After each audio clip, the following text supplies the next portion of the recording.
name is Bryan.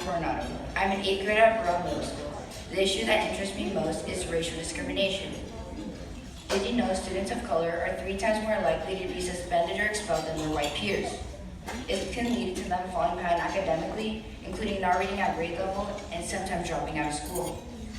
People in our communities have been dealing with racial discrimination throughout our history as a nation. Did you know, according to the NBC News 2018, 64% of Americans state that racism still remains a major problem? People in our communities experience racial discrimination every day, which has many negative effects on children and adults. According to the Pew Research Center 2019, 4 in 10 African Americans say that they've been treated unfairly in a store or restaurant because of their race in the last month. 25% of Hispanics have reported this, and only 7% of Caucasians. I think racial discrimination is a huge problem in our society.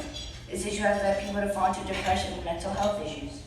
As stated by eSchool Today, exclusion or rejection directed toward children for reasons they often have no control can cause extreme worry and anger in a child.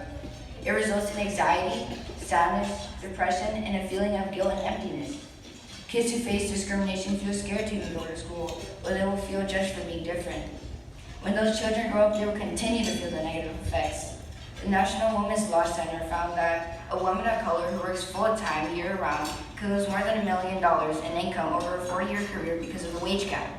Studies from UCLA have linked struggling financially to anxiety and depression in adults. The issue of racial discrimination makes me feel bad for the people who go through this problem. Also worried for all the young kids facing this problem at school. Throughout my time at Clinic Bridge, they have taught me to treat others the way I want to be treated.